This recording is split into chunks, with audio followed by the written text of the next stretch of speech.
Yeah, what's up guys? I wanted to make a video today based on a deadlift accessory that I think will benefit the most people. Now, I don't think it's the best deadlift accessory, and I want to say this, but I don't believe there is such thing because accessories for different individuals, like based on their weaknesses in the deadlift, they differ based on your strength, your leverages, whether you're stronger off the floor, whether you're stronger in the lockout, all that kind of stuff. So there is a difference when it comes to that. Can I say it might be the best deadlift accessory? Yeah, sure, I can argue that and say I think this is the best accessory because, you know, it has added kilos to my deadlift, and I've gone from 290 kgs to 300 in a matter of 8 weeks. Get it up. Keep it. Let's go. Yeah. Push it. There we go. Ah. Pull, pull, pull, pull, pull. Pull it out. Go. Look it out. Woo! Of really pushing the accessory, which is the paused deadlift. And we're going to talk about the paused deadlift right off the floor. We're not going to talk about pausing at the knees, although I will mention it, but we really want to put the emphasis on pausing straight off the floor. As soon as the bar comes off the floor, if you can pause like this much off the floor, or an inch, half an inch, whatever, the lower the better. And the reason for that is I'm going to talk about the tension and the slack pull. So taking as much tension out of the bar as possible, whether you pull on a stiff bar, on a Leco bar, like in IPF competitions, USAPL or whatever have you, or deadlift bar, right? But today we're going to focus on the stiff bar because that's what I train on, and I think because that's the bar that most people have access to, right? In commercial gyms, it will be more stiffer than an actual deadlift bar, unless the bar is like an Olympic weightlifting bar and you're loading with lots of bumper plates. That's a different kind of story. Anyway, so the reason that I wanted to make this video is because I believe that through teaching yourself proper taking out the slack out of the bar, really maintaining that tension off the floor throughout the entire pull, as well as bracing really hard, and say you deadlift twice a week, or even once to start off with, I would throw in at least 2 to 3 paused deadlifts after your working sets. However, if you are already doing 4 or 5 moderate to heavy sets, I wouldn't do 5, I'd probably do 3 or 4. I would throw in 2 to 3 paused deadlifts on that day, or ideally you would want to have a separate day for deadlifts. However, if you're only training 3 days a week, you might have to do it all on the same day. That's a whole other conversation anyway. The purpose of this video is to kind of instruct you on how you would start the paused deadlifts off the floor and how you'd get the most out of it. I've gone from sort of having my max around that 280, 290 kg mark, and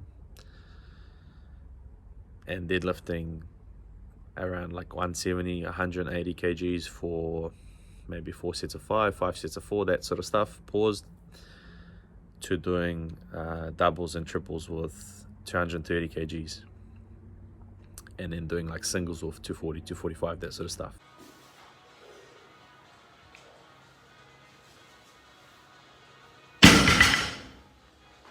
And recently I was able to progress my deadlift in as short as 8 weeks, although it's a long time coming, due to specific sets of paused deadlifts and kind of really pushing those deadlifts and treating them as importantly as my heavy days, and trying to almost kind of shut that gap between my main deadlift and my lighter day, which sort of end up looking like a single at 240 kgs, followed by some triples at 215 kgs, 220 kgs, and then on my main day I started ramping up singles. I would probably deadlift like 270, 280, then do some triples, back down sets at lighter weights. But you can see that the lighter day is not a whole lot lighter than my main day, right? So for me, a lighter day would be, oh, okay, right, and so my heavy day is 270 single, 280 single, whatever. Then I might do some triples at 230, 240, whatever have you. And my lighter day might be, okay, 180, 200, that sounds good, that sounds not too heavy.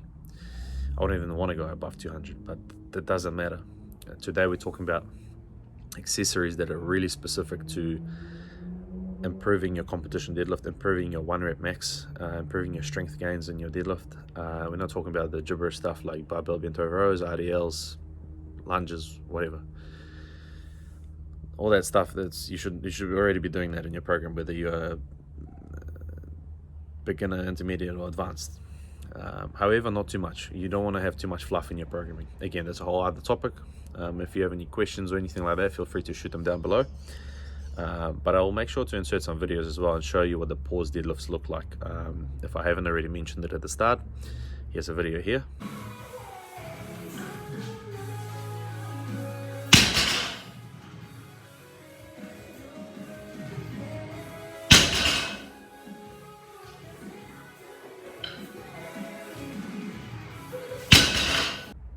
So you would have just seen a couple of reps of working sets and a couple of singles at pause deadlifts, and also my 300 kg deadlift that I was recently able to achieve. Now, the tension in the slack pull that I mentioned also at the start of the video, I think that translates really, really well from this accessory to main movement, because you really think about staying as tight as possible throughout the movement, right off the floor as you pause, and you want to hold that tension after you accelerate and resume the movement after you pause throughout the whole lift. I think that's the hardest thing to do for me personally, and for most people. I've got to the point where I'm confident to say that my technique at my 1 rep max looks nearly as clean as like 40, 50, 60% of my 1 rep max, or even like, you know, like a 70 kgs or 60 kgs on the bar, whatever you start with. And that's because I mimic every single rep like it's a maximum, right? So I try and really get super tight, I try and maintain that tension, and I try and brace really, really hard. It doesn't matter whether there's 170 kgs on the bar, 220, 240, 280, 300. You should be doing that for every single rep, whether your 1 rep max is 100 kgs, 200, 300, whatever.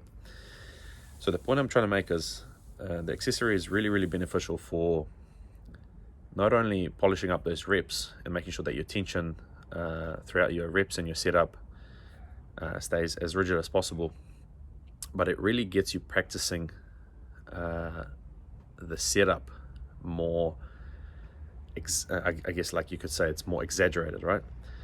So when it comes to then doing the main sets without the pause, like my coach said, knowing that you've, for example, lifted 240 for a single for a pause, once you warm up with that and you create that kind of tension without the pause, the weight should just fly up.